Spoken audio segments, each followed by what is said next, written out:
Fala pessoal, tudo beleza? Eu sou o Bruno e esse é o Compilado MDC, um programa semanal da Liber TV onde a gente traz os melhores momentos do mínimo denominador comum para vocês. Quando Eu concordo, partido, movimentos, todos esses, no final das contas eles acabam chegando no mesmo lugar, né? Eu tô para fazer, isso daí eu tô devendo, mas eu tô para fazer um react daquele debate entre o Kim e o Coppola.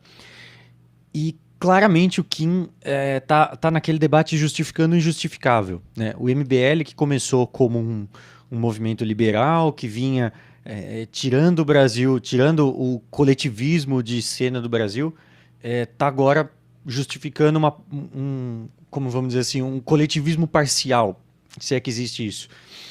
O Partido Novo, mesma coisa. O Livres, mesma coisa. Todos os movimentos que eu vejo ditos liberais, e aí eu vou junto com o Quioca, foi o primeiro espirro no Brasil para acabar com a liberdade. Sim, E aí é complicado, né, cara? Eu não sei, eu fico incomodado com essa situação.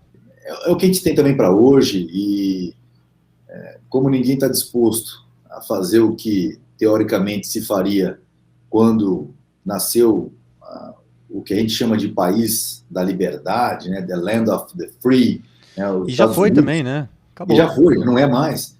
Então, eu estou falando assim, aqueles Estados Unidos daquela época, as pessoas não concebem, não aceitariam essa passividade nossa, essa subserviência, né? Mas o que nós temos hoje é um bando de acomodados, né? É, é difícil porque a gente também fica dividido, né? No Brasil tem muita gente que depende do Estado e eu me preocupo com essas pessoas também do ponto de vista prático, né? Vamos simplesmente tirar tudo da mão deles, mas em compensação, se você dá um pouquinho, o Estado quer muito, né? Foi assim com a monarquia, tinha o Partido Conservador, o Partido Liberal, veio o golpe da República.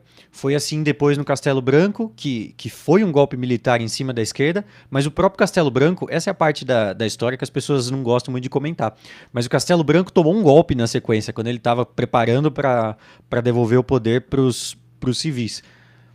Se ia dar certo, não ia, não importa. Mas o Castelo Branco era um cara muito mais liberal, ele era muito mais alinhado com os Estados Unidos, ao invés de ser alinhado com outras potências socialistas da época tal. A história do Brasil é complicada. Né? Depois veio o Fernando Henrique, deu uma enxugada no Estado.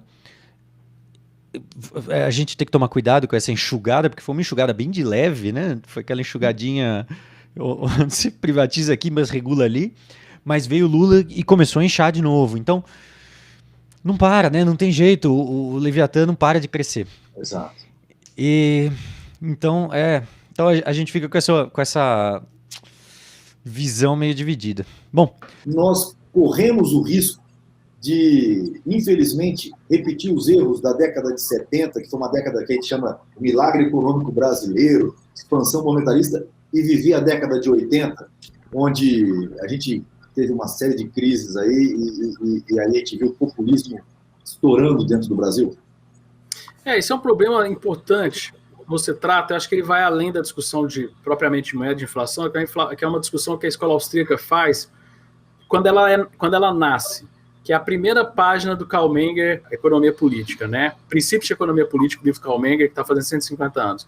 Na primeira página ele fala: estudar economia é estudar a relação de causa e consequências da relação de indivíduos. Então, o grande problema é que a gente, por ignorar e por querer caminhos fáceis, a gente quer atacar consequências e esquece de atacar a causa. Então, o cara do Uber, ele não tinha que estar puto com a Uber, ele tinha que estar puto com o governo que está fazendo o dinheiro dele não comprar mais.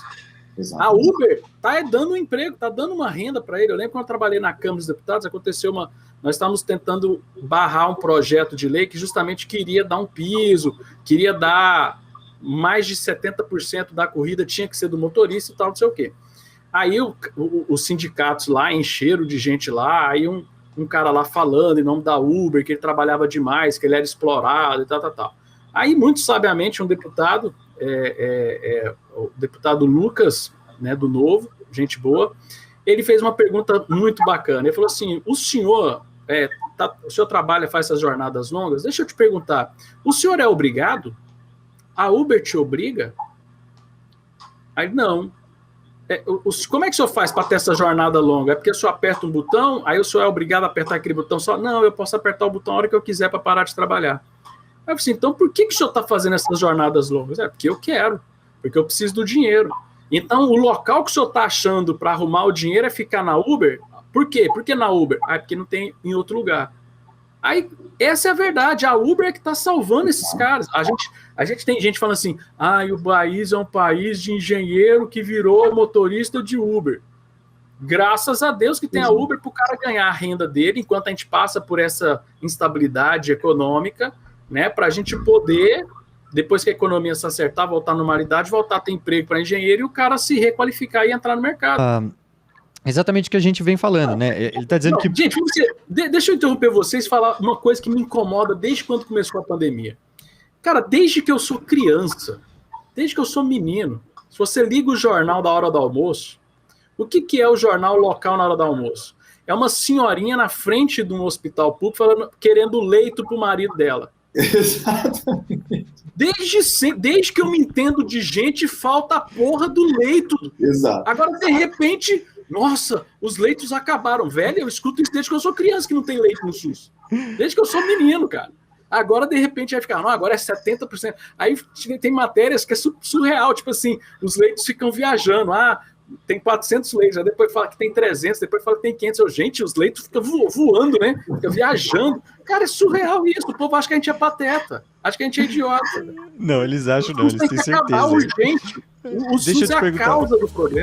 Provada que institui cotas raciais só faz aumentar o racismo nesse país. Chega de infringirem a própria Constituição, na qual dizem que somos todos iguais. Por que insistir nas diferenças?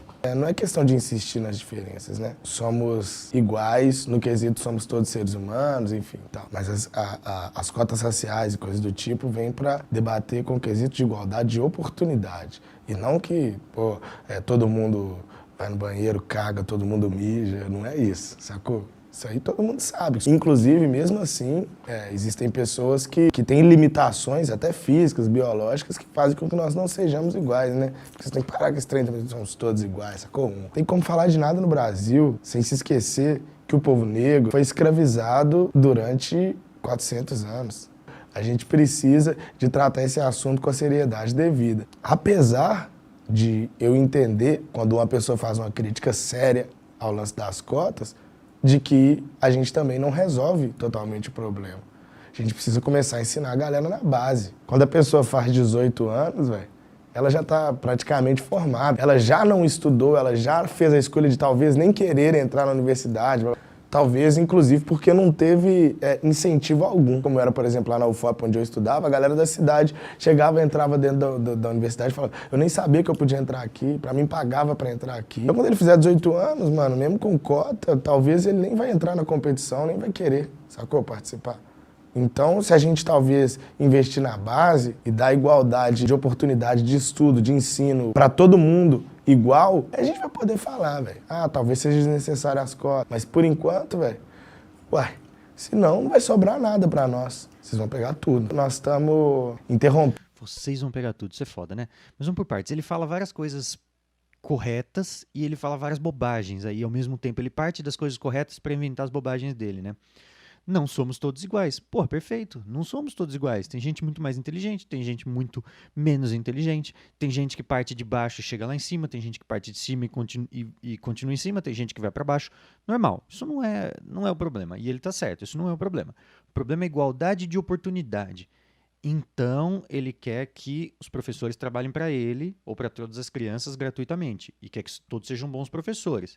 Aí ele ignora que a faculdade de pedagogia é uma das faculdades, é uma profissão mal remunerada, consequentemente é uma profissão onde profissionais ruins se formam. E aí eu vou concordar com ele. O cara já chegou com 18 anos, já foi.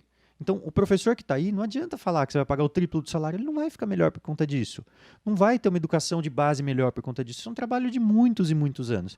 Isso é um trabalho que só o mercado pode fazer. Porque eu consigo avaliar o professor dos meus filhos para saber se ele é bom ou se ele é ruim e travou. Mas eu consigo avaliar o professor dos meus filhos para saber se ele é bom e se ele é ruim e trocar de escola. E trocar para um outro professor, para uma outra metodologia de ensino, enfim, o que eu quiser.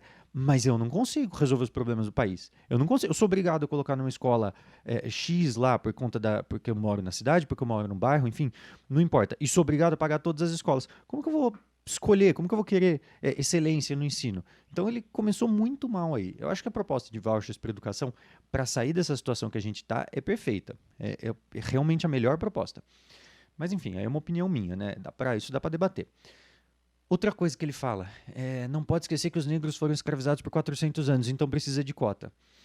Cara, são duas coisas completamente diferentes. A escravidão, ela sempre existiu, sempre foram usados prisioneiros de guerra. E até pouquíssimo tempo atrás eram usados prisioneiros de guerra. Até que a sociedade evoluiu, talvez não seja bem a palavra evolução, mas até que a sociedade se aprimorou, melhorou, a compreensão a respeito dos direitos naturais hoje é muito melhor do que era um tempo atrás, e as pessoas entendem que uma pessoa não é propriedade da outra. Ainda que um rei tenha te enviado para uma guerra e que você tenha sido, que você estivesse do lado perdedor. Então, ok, escravidão é muito ruim, péssimo, mas isso não justifica a cota. Se ele quer falar da cota como uma maneira de acabar com a desigualdade que hoje existe, legal, é uma justificativa plausível, só que não funciona. E aí, gostou? Então se inscreve aqui no Liber TV e se inscreve lá no MDC também, aí você não vai perder nenhum vídeo.